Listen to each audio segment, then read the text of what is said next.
Alright, let's begin. Feels good to be back. Haven't been doing this in a little while, which I'll get to in a couple future podcasts. I'll explain my reasonings, but today is Reds Day. Fucking Reds Day, baby. We got the job done on the weekend. The Toronto FC took home the MLS Cup.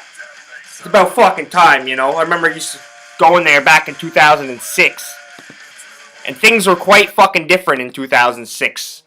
The era of Carl Robinson. Fucking went through fucking that Mista fucking signing. That was fucking awful. We've had a lot of down periods of fucking Toronto FC fucking history, but no more. No more. We went from the laughing stock. We started from the fucking bottom. Now we're here. It was the perfect fucking song to be playing. Well, the boys were up on the stage during the parade today down in downtown Toronto. Yes, we fucking had a fucking parade. An actual fucking parade.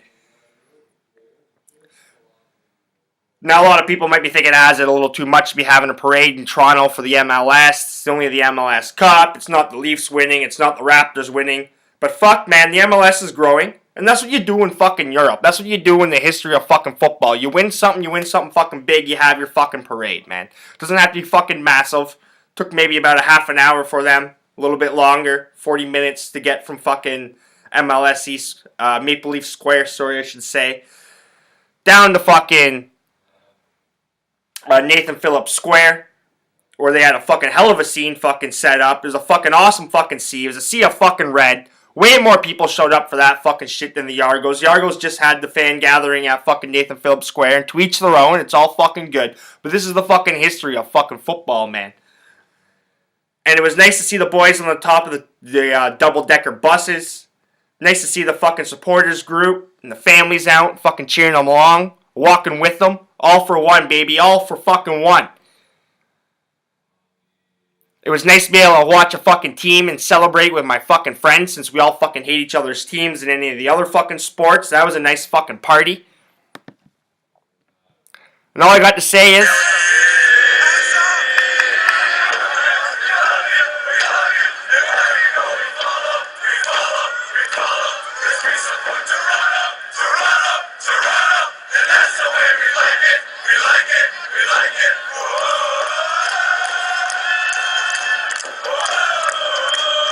been there many a time. This is the first year I didn't even go to a TFC game. First year since 2006. I used to always go to at least a handful of fucking matches a year. So maybe I'll stay away. Maybe that was the fucking missing ingredient.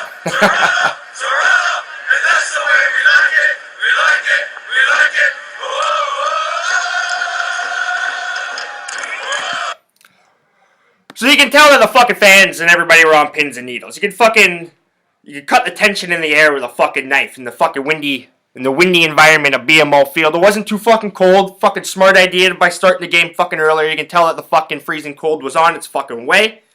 But it wasn't too fucking, the conditions weren't too fucking bad to play football in Toronto in fucking December.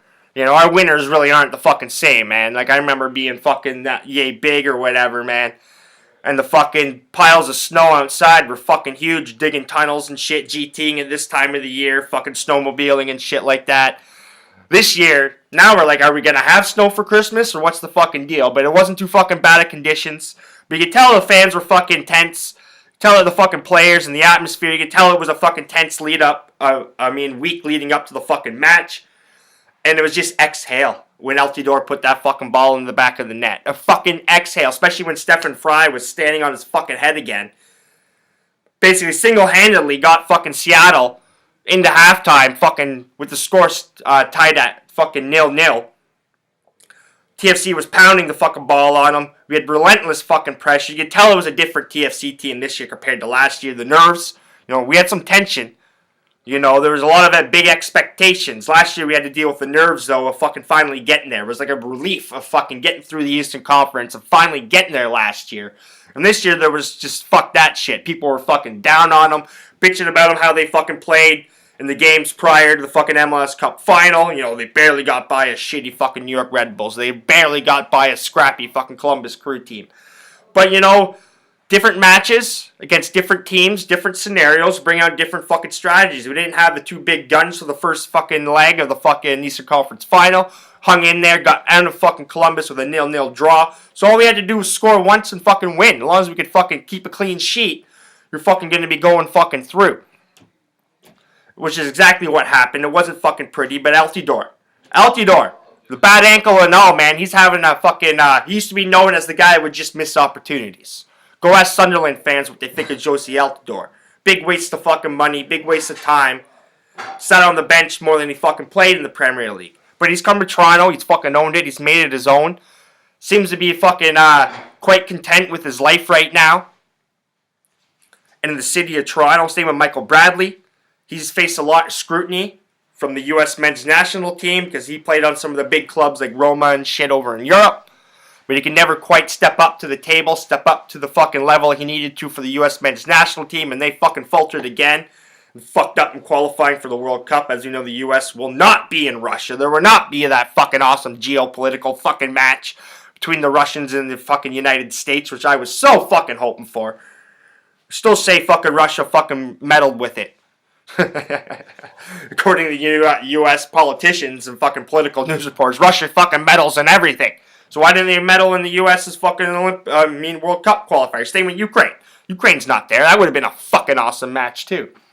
But anyways, good on you, fucking TFC. It was fucking awesome. Fucking drank the night away. It's kind of weird watching one of my teams that I actually kind of like fucking win something.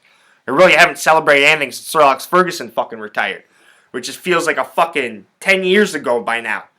Going through the fucking David Moyes and Louis Van Gaal's, now on the fucking Jose Mourinho. It feels like fucking 10 years ago fucking Sir Alex Ferguson retired and took a little bit of mystique of the club. But you know, we hit it. I was on TFC. I was on the under. Couldn't go fucking wrong with that. Pounded the fucking under. Which fucking really had me fucking biting my nails in that first half when we just fucking battered the fucking Seattle Sounders net with fucking shots. Like I said, Stephen Fry, thank you very much for getting us that fucking under, Stephen Fry. I had a weird feeling going into the fucking match, but I was like, fuck it, man. You're gonna have to stick to the guns. Let's fucking go with it here. This is what we've been talking about. All the games I talk about putting fucking money down and shit, I do fucking put money down. I'm not one of those fucking handicappers that just fucking throw out shit and fucking pose in the spotlight or the glory when you fucking win and when you fucking lose by some fucking bad beats. We've had some fucking bad beats. Anybody's been doing this as long as I have, and people who I look up to have been doing it even fucking longer. We have bad beats, bad fucking days, big mistakes. But when you're fucking rolling and you have a fucking good feeling, man, you gotta roll with it, man, or you're never gonna fucking make any money in this shit. So good old fucking TFC. Awesome fucking game. I wish it could have been in Liberty Village. Wish could have been at the match, but fucking tickets were like $200, man. I'm not gonna spend 200 fucking bucks, man. No, that's not gonna fucking fly. That's not gonna fucking happen. Especially when I'm saving up money, trying to get the fuck out of this fucking basement into my own place. As you can see, I moved back home from fucking Mississauga just to get, feet flat under the ground, make some fucking money, put it away, and start a whole new fucking chapter. A whole new fucking adventure. My life's been full of fucking adventures, and this is just another one. You never know what's around the corner until you fucking look. And I'm not fucking afraid to fucking look. Put it that way. Which brings me to the Champions League. Champions League had their fucking draw today. Got some fucking big matches in fucking mid-February. I can't fucking wait, man. I hate this fucking part of the fucking schedule, and I fucking love this part of the schedule. I love the holiday season in fucking England. I love how they fucking ramp the fucking games up. The FA Cup. The FA Cup now fucking comes into fucking play. League Cup fucking games going on. Midweek fucking Premier League fucking games going on. The English, a lot of people complain about it due to the health of the fucking players, some injury problems, or the players fucking worn down by the end of the season. A lot of people may lay blame on that for the performance of English international players in the big fucking tournaments which happen after the year because the Premier League's so fucking grueling. Like Germany and Spain, they all have their fucking breaks. But not fucking the English fucking Premier League, man. Best fucking league in the fucking world, in my opinion. They may not fucking attract all the fucking best players. Obviously not, because you got the likes of Neymar and fucking Lionel Messi and Ronaldo all playing in different fucking leagues. Robert Lewandowski.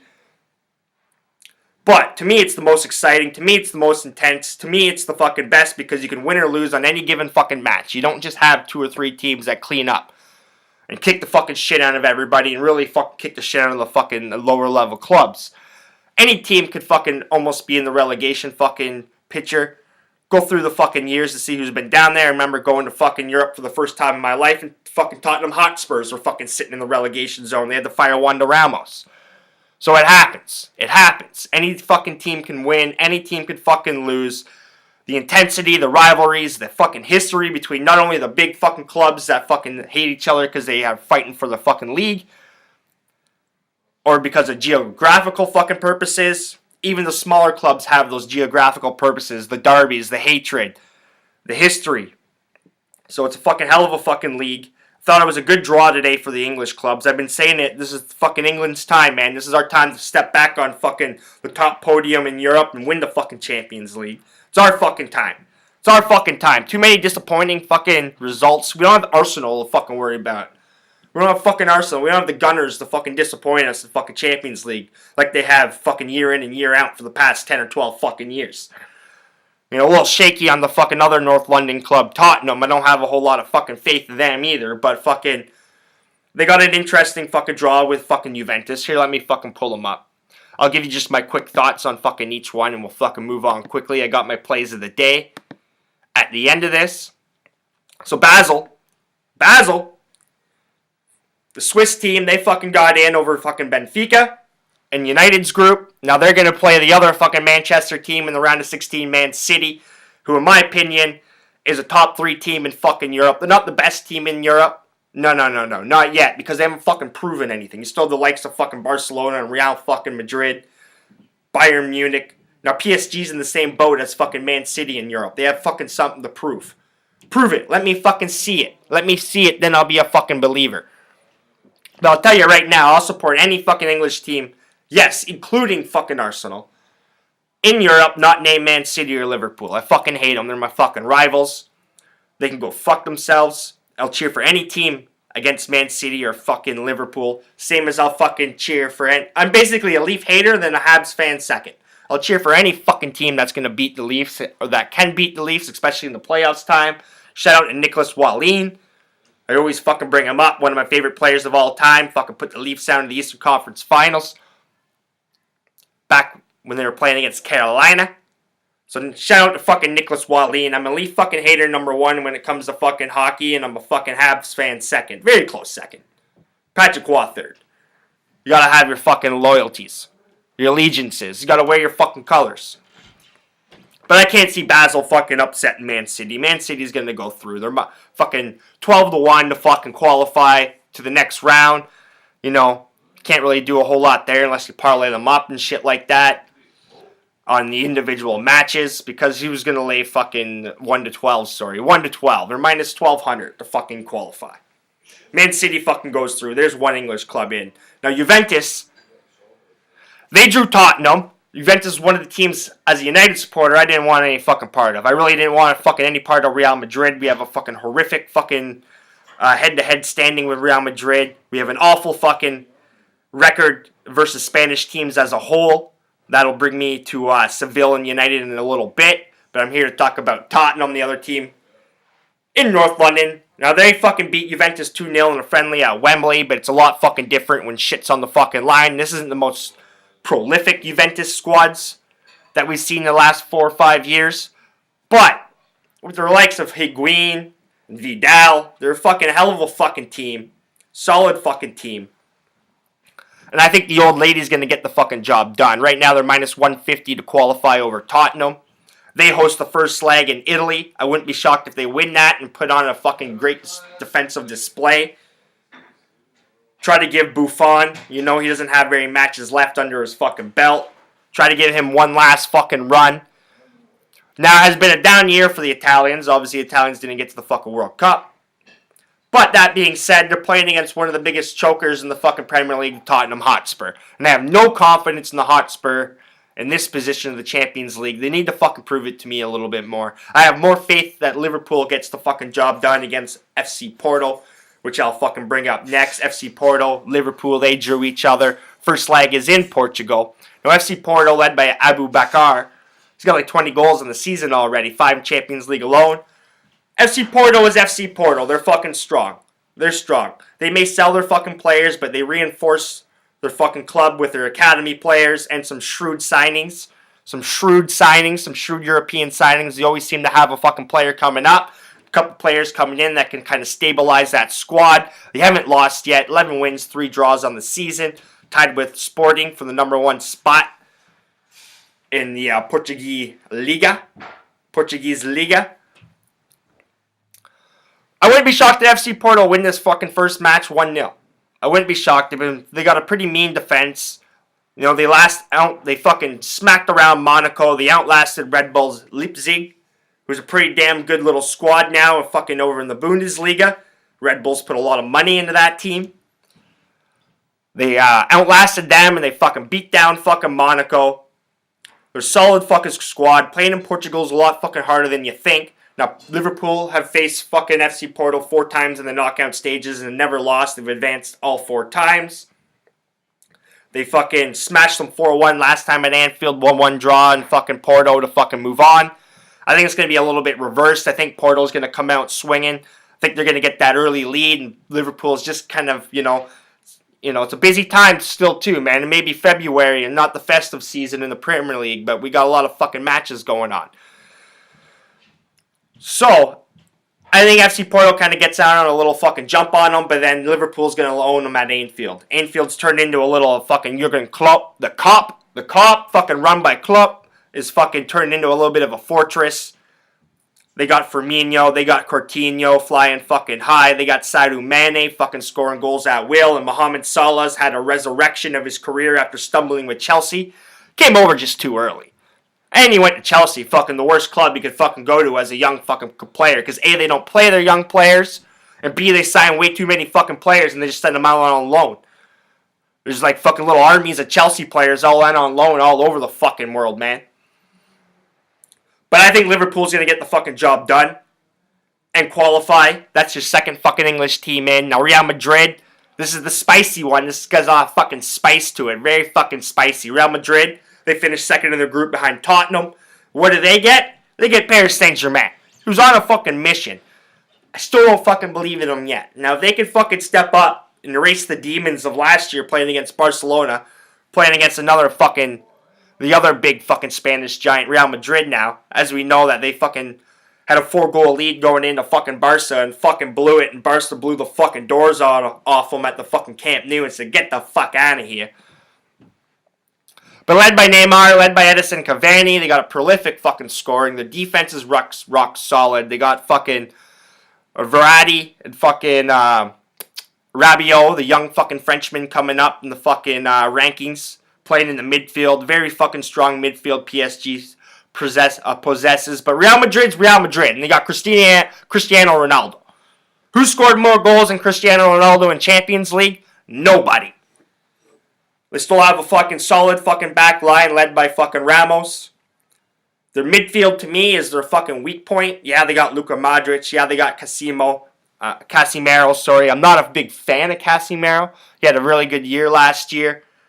Kind of stumbled a little bit this year. He's got the injury problems as well. They're going to have to really figure out what they want to do in midfield Real Madrid to kind of slow down this fucking... It's just an everything attack by fucking Paris Saint-Germain. But they did lose to Strasbourg on the fucking weekend.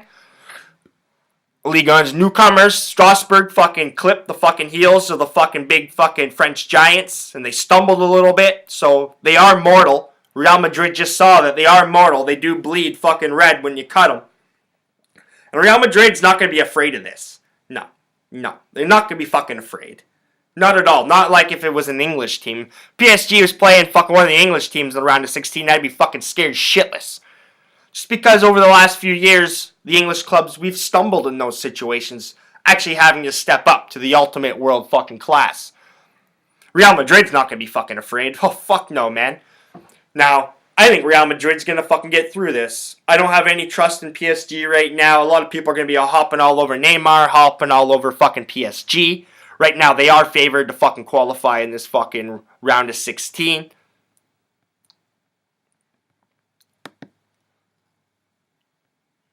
slight favorites, minus 125, and get Real Madrid at plus 100. If I was putting money down, I'd be taking the Spanish fucking Giants. I'd be taking the fucking Royals. I'd be taking Blanco. I'd be taking Real Madrid at plus 100. They're going to get the fucking job done. I got faith in Cristiano Ronaldo. I got faith in fucking what they're doing over there in Real Madrid. Still a fucking solid team. They haven't had the best of seasons in fucking La Liga this year. So what happens when you've won everything the last fucking 2 years? And Barcelona still is fucking Barcelona. You can't discredit who's fucking ahead of them. And you know that that's not over yet.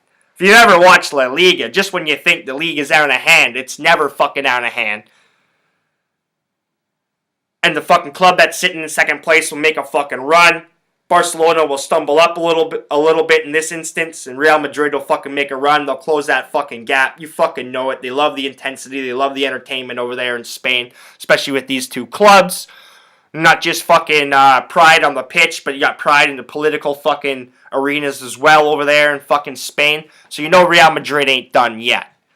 So I'd be putting my money on Real Madrid right now. So as I just go through it, I say Man City gets through. I say Juventus gets through. I say Liverpool gets through. I say Real Madrid gets through, which brings us to Bayern Munich and Besiktas. Besiktas, you know, they spent a lot of money in the fucking offseason. Pepe, fucking a hardened fucking Champions League vet, fucking leads the back line. And they got that fucking new fucking little striker there. Fucking what's his name? A lot of the big clubs are starting to fucking look at him. His last name starts with an M. I just want to fucking make sure I get his name right.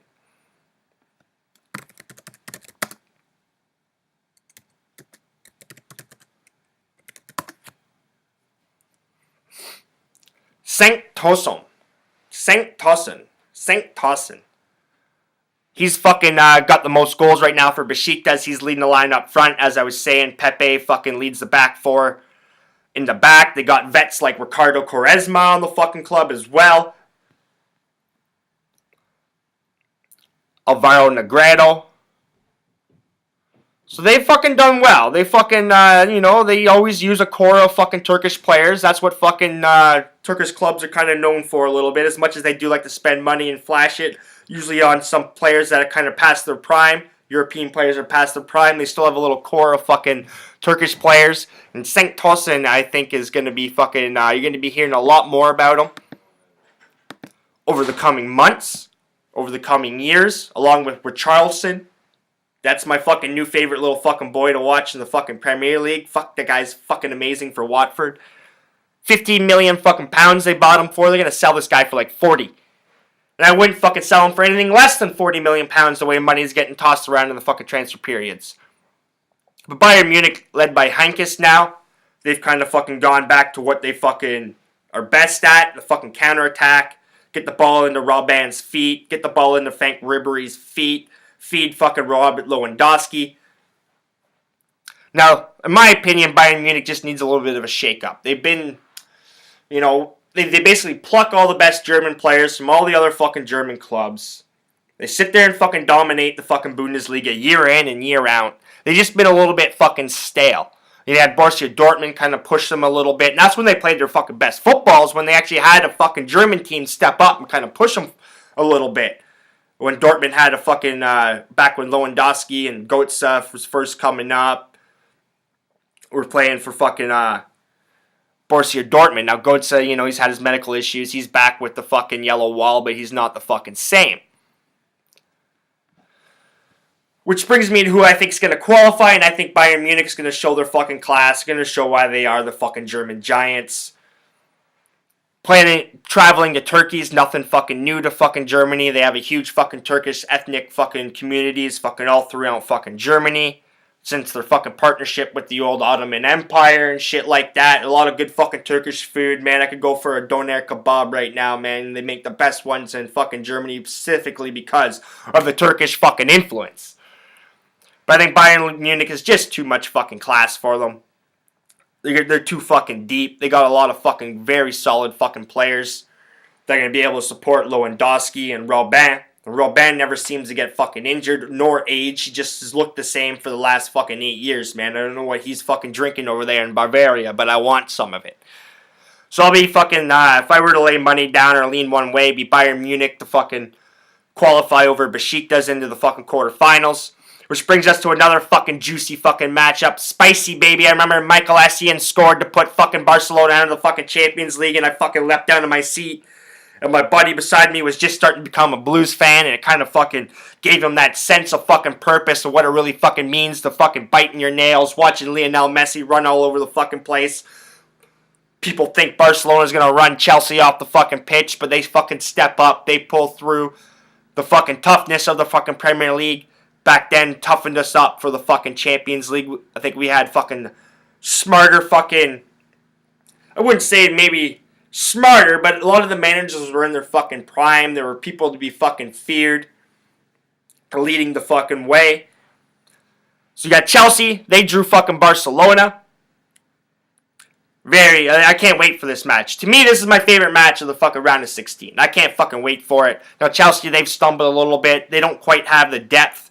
They've loaned a lot of their fucking players out. A lot of the young players that they've purchased just haven't quite fucking worked out. But led by Alvaro Morata and Eden Hazard and Pedro. We got the back line fucking shored up with Rudiger and fucking Cahill. They're very fucking solid. Antonio Conte is gonna want to win. He's already admitted that the Premier League is out of hand, and that way they have to switch their focus over to the Champions League.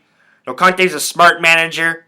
I just don't think he's going to be there next year. He seems like a manager that would just get the fuck under my skin. Just the way, like, Sir Alex Ferguson was fucking emotional, but Sir Alex Ferguson would sit his fucking ass down and fucking just fucking give you the death stare and fucking from his fucking seat on the fucking sidelines in the technical area, and you knew you fucked up. He'd get up and he'd bug the fourth referee and he'd make his presence known when he knew he needed to get United an advantage and shit like that.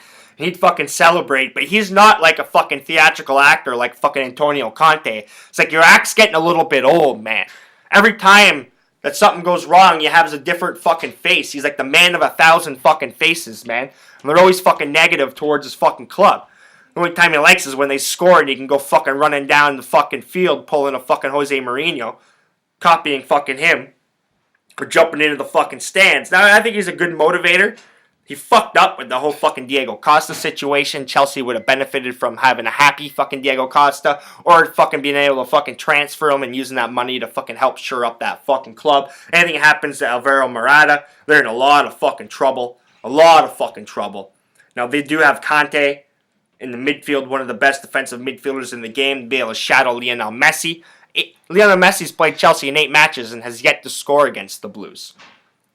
So Chelsea, you know, they seem to have their fucking, their Spanish counterparts fucking number. Chelsea ain't gonna fucking lay down, but I'm still gonna be taking Barcelona to move on.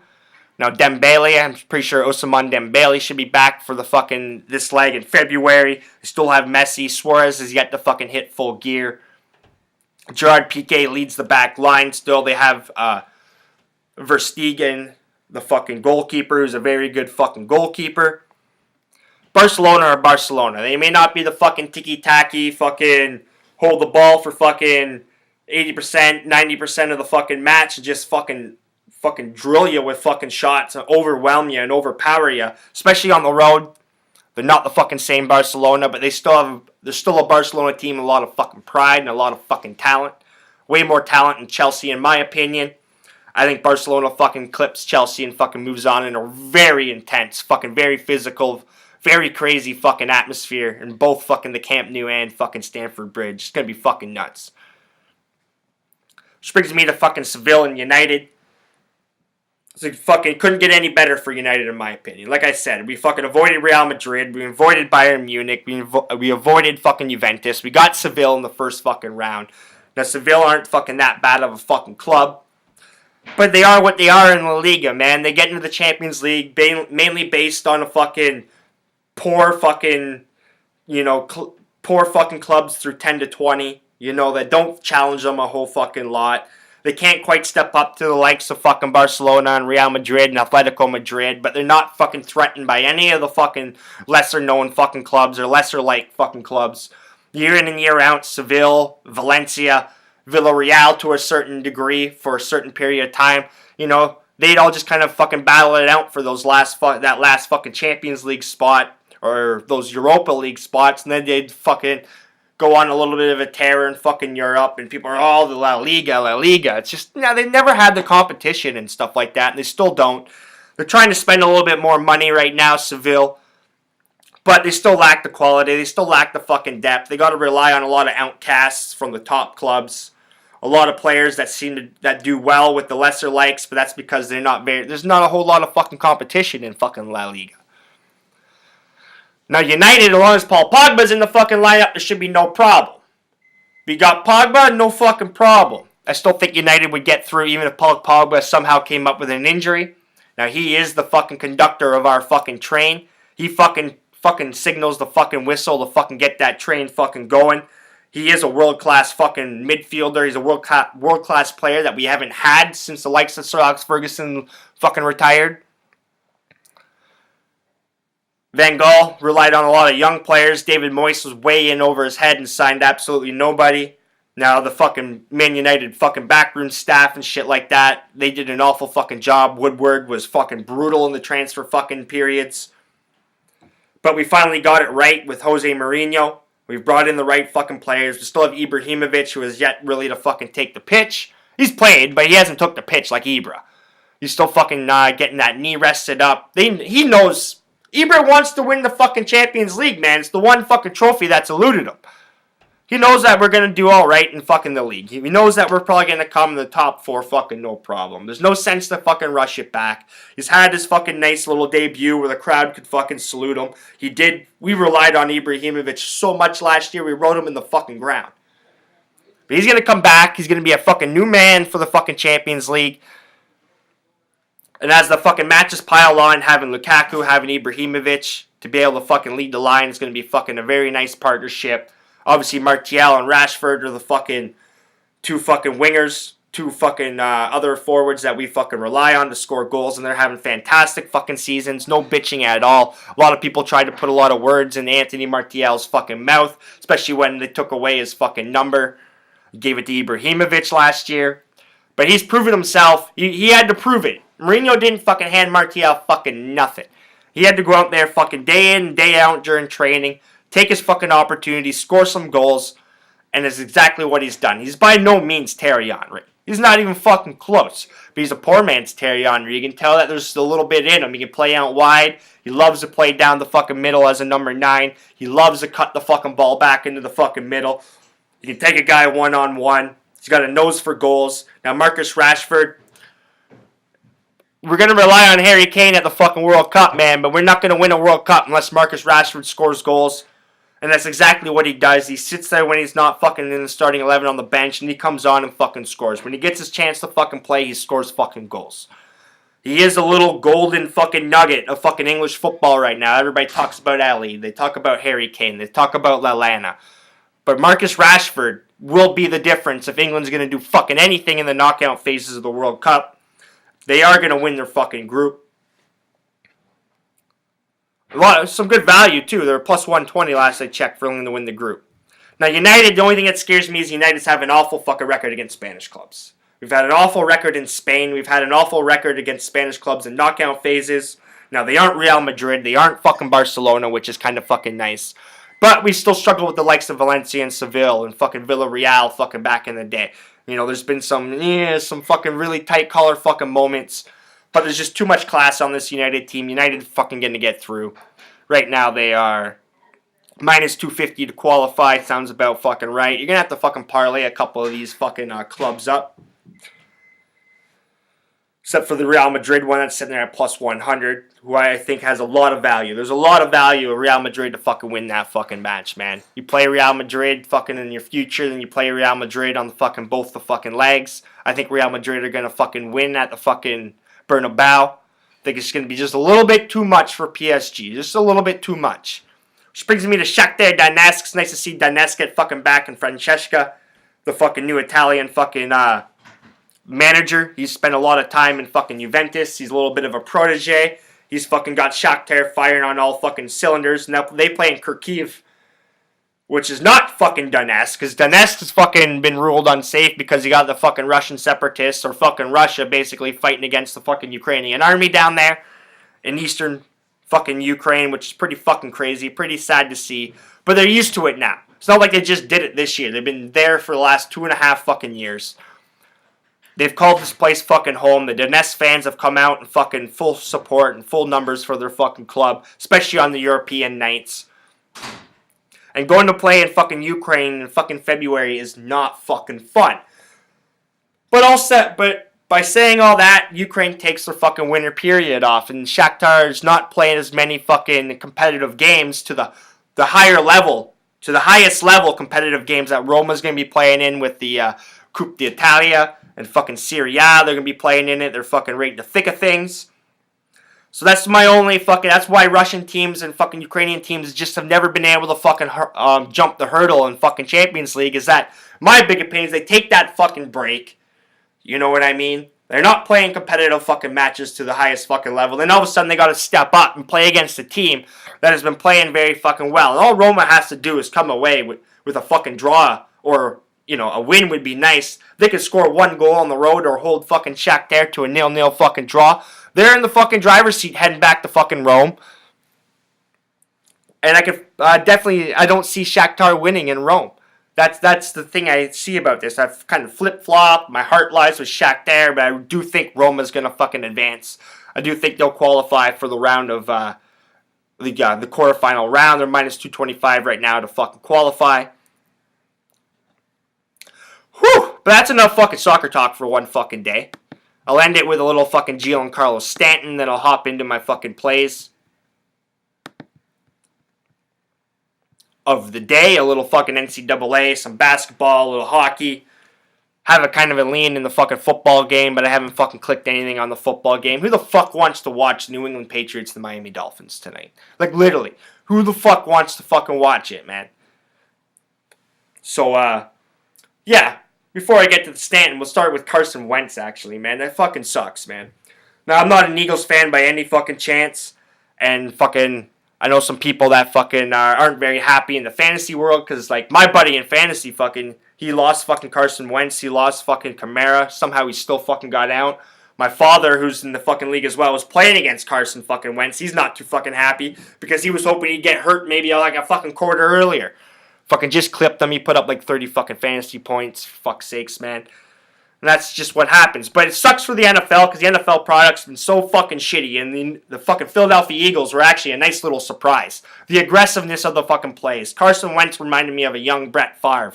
Fucking gunslinging it down the fucking field. Standing in the pocket. Willing to take a hit to make a fucking pass.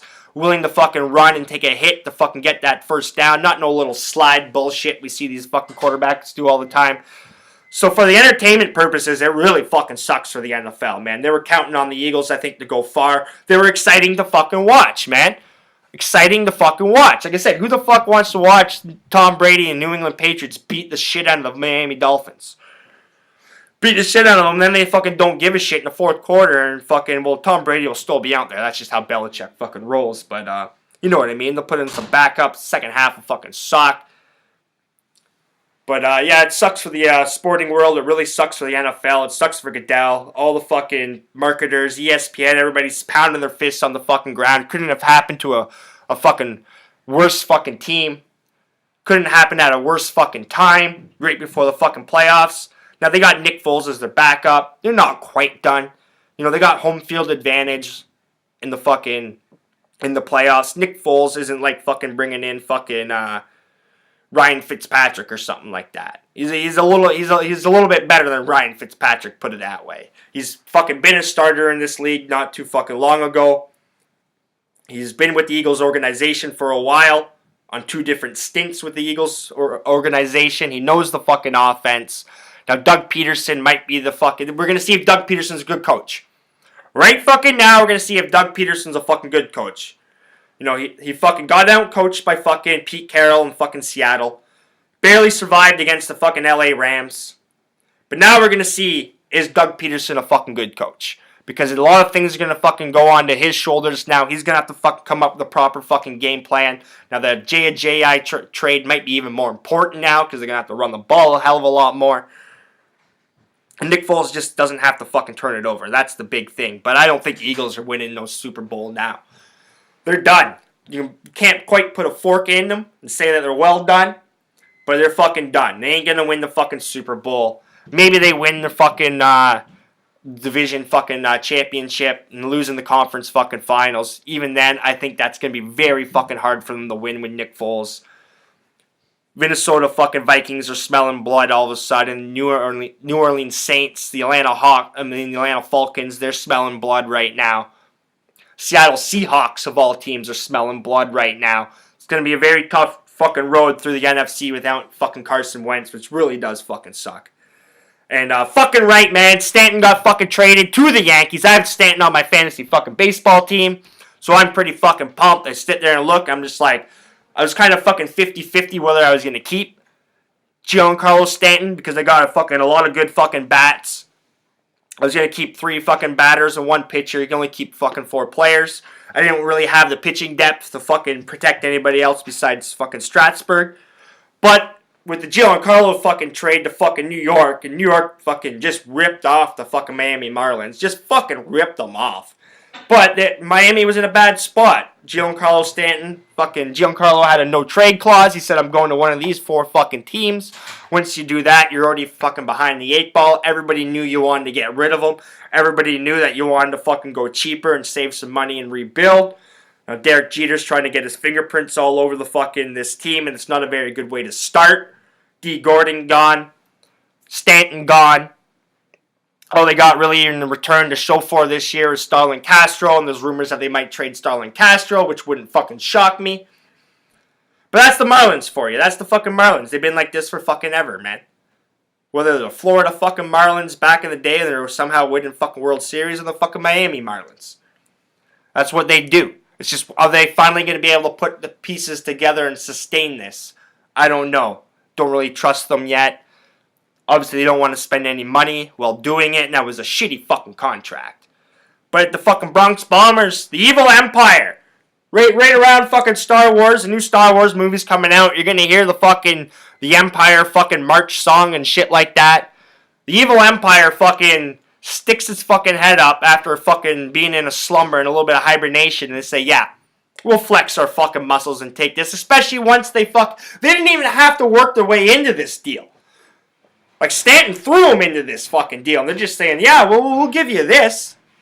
And we'll eat his fucking contract for the most fucking part. Miami is giving him $30 million to help keep New York under the luxury tax so they can go out and sign a couple players for this year, but really position themselves for fucking next year when it's fucking just free agent frenzy in fucking Major League Baseball. None of them are going to go to the Blue Jays. They're going to hear all about it. Who's going to look better on the Blue Jays? Who fits better on the Blue Jays? I've been seeing the fucking little articles from Sportsnet and fucking The Score and shit. And every time they mention one of those players, you can just cross that fucking player off. And in reality, you can really cross it off because a few days later, it always seems that they go and sign somewhere else or get traded somewhere else. It's like, you guys are fucking really fucking dreaming here in Toronto, man. Really fucking dreaming, man. Especially now. You're going to be looking up at the Yankees for an awful long fucking time. Now, this is the first time since fucking Roger Maris and Mickey Mantle, the fucking Yankees have had 2 fucking 50-run home run hitters in the previous season on their fucking team. We'll see if they can do it together. Now, you still have to worry about Stanton's fucking injury fucking history. He's been injury prone. He was able to stay healthy last year. That's why I got him so late in the fucking fantasy draft. I think I got him in like the 4th round.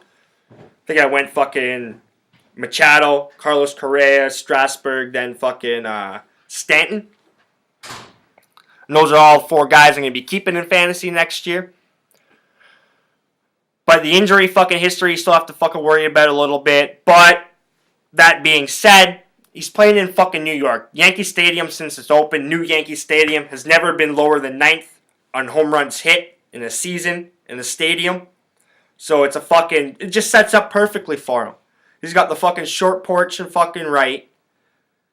He's got the fucking home run dimensions and weather of fucking New York. They play at night. Like, he's going to have a spotlight on him. Merry Christmas, Giancarlo Stanton. He just went from a shitty fucking situation to the fucking best scenario that could have fucking been. Especially for you marketing-wise. He's going to make a fucking ton of money marketing.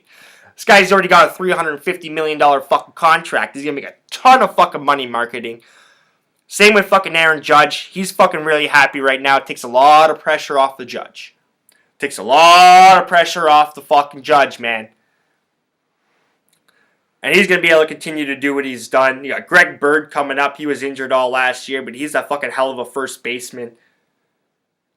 Didi Gregorius fucking came into his own in the last couple fucking years. You still have Frazier and all the fucking young guys still in the fucking team. Torres and stuff like that. You got fucking Luis Severino. You got Severino fucking leading your fucking pitching staff. Sonny Gray there to support him now. Pineda there to fucking support him now still. They're talking about re-signing CC Sabathia as a 4th or 5th starter, just for some veteran experience. Tanaka had a bad year last year. He'll probably rebound. You have a hell of a fucking bullpen. Everything's coming up. Fuck Millhouse. Everything's coming up Yankees. It's a good time to be a Yankees fucking fan. Now I'm an Oakland A's fan, and I look up at this, and I'm just like, holy fuck me, man. Fuck me, man. But like you compare the Yankees fucking batting order or fucking starting fucking lineup with fucking my entire organization, and we don't have fucking nothing. Nothing. Same with the fucking Jays, man. Look at the Jays fucking outfield and compare them to the Yankees fucking outfield. I haven't even mentioned Gary fucking Sanchez behind the fucking plate. It's laughable right now. But the arms race has started. We're going to see what the Red Sox do next. They're not going to just sit around and fucking accept this. They're going to fucking load up. They'll make a trade. They'll fucking make a signing. They'll do something shrewd. Because that's what the Boston Red Sox have been doing. They've struck out on a couple like Sandoval and shit like that. The Panda was fucking awful. He moved about as fast as a fucking panda. But they still have Chris Sale. They still have a lot of fucking young fucking batters that they can rely on. They're going to fucking not sit in the dark on this. They're going to do something over there in Fenway. And the arms race is on in the AL East all over again. It's like fucking history fucking repeating itself. But I'll quickly fly through my fucking plays of the day for you. We'll make this fucking really quick. We'll start in the NCAA. It's not your biggest of fucking college basketball fucking cards or board. But we always find a little bit of something in here. We try to find a little bit of fucking value. Alabama A&M, now they're playing DePaul. Both of these teams fucking suck. Alabama fucking winless on the season. They're still looking for their first win. DePaul's 5-4. They are what they are. DePaul are 24.5 point favorites. The total in this game is 142. I like the over 142 in this game. And we're going to move over to the NBA. I'll usually fucking give some reasons why, but I've been fucking rambling on for a little bit long right now. Move over quickly to the NBA. The Portland Trail Blazers are taking on the Stephen Curry-less Golden State Warriors, but I don't give a flying fuck. Warriors right now are still 10.5 point favorites in this game. The total's 216. Now, Portland, they haven't been the high-flying, exciting fucking team like in years past. But they still fucking have a good fucking squad, man. They still have a fucking good squad. I think they're going to show up. They're going to see no Stephen Curry. Draymond Green is fucking questionable. That alone should help fucking give them some fucking motivation that maybe they can hang in this fucking game. Maybe they can win this fucking game. They've been a little bit more defensive this year, and but their bench fucking sucks in Portland. Fucking awful. But I like the over 216 in this game. Give me the over 216, the Golden State Warriors, Trailblazers fucking game. The Golden State Warriors are who they are, especially at home. They want to put on a little bit of show for their fans. I don't see them quitting in front of their home crowd. I see Portland smelling a little bit of blood in the water, thinking maybe they can win this off the back of a couple of banged up Golden State players not playing. So I like the over 216. I'm going to use the same fucking argument in the Boston Celtics, Chicago Bulls. Kyrie Irving's out. Al Horford's questionable or out. The Boston Celtics are a little bit thin. But that being said, the Boston Celtics have a lot of fucking talent. And they have a lot of young players with something to fucking prove. We've seen this line go down from like minus 6.5 all the way down to minus 4.5 right now for the Boston Celtics. Total in this game opened up at about 198, 198.5. It's down to 194.5. I jumped on it at 194. I was like, it ain't going to go any lower than 194. Chicago Bulls have won their last 2 fucking games. Boston Celtics are the Boston Celtics. They got the best record in the fucking East. Best record in the NBA. The Bulls got the fucking worst record in the East. But without their fucking hired guns, And they're going to have to rely on a lot of young players. I think the Chicago Bulls can actually think they can win this. And they're going to show the fuck up. And they're going to play fucking hard. They've been playing hard right down to the final whistle, the Chicago Bulls. It's one thing you can't say about them. They may lack talent, but they don't lack heart. So I'm going to take the Boston Celtics, Chicago Bulls over 194. I just think it's too low. It's just too fucking low.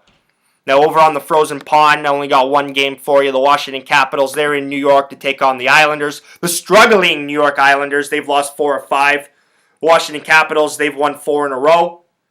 They're starting to fucking fire on all cylinders. No TJ Oshie, he is hurt. He actually skated on his own, though, today. But he didn't make the trip to New York with the Capitals. But I don't give a shit if TJ Oshie's not on the fucking team. I think the Washington Capitals are a better team. I think they have the better goaltending. They have a better fucking depth. The Islanders got off to a really hot start, but they've come down to earth. Water always finds its level. Right now, the Islanders are minus 125 on the money line. Total in this game is 6. Give me the Washington Capitals at plus 105. They take it home. They cash tonight over the New York Islanders. God, I like my dogs in hockey. If I'm going to throw some money down in hockey, it's probably usually on a dog. In the Monday Nighter, I really don't have anything to say in the Monday Nighter. Like, I'm fucking not too enthusiastic about watching the Patriots and the Dolphins, as I've been fucking saying. That being said, if I had any leans on this game, I haven't clicked on it. I got fucking money riding on all those other fucking games. Those are official picks. But if I have any lean in this game, I think the Patriots are going to kick the fucking shit out of them like 27-13. So I would fucking lean to the under, and I'd lean to the Patriots fucking covering. You can find my work on my website, kylejohnstonmikedup.wordpress.com. You can find my work on Twitter at kjohnstonmikedup. And remember, if you're not laying money down on the table, you're not winning.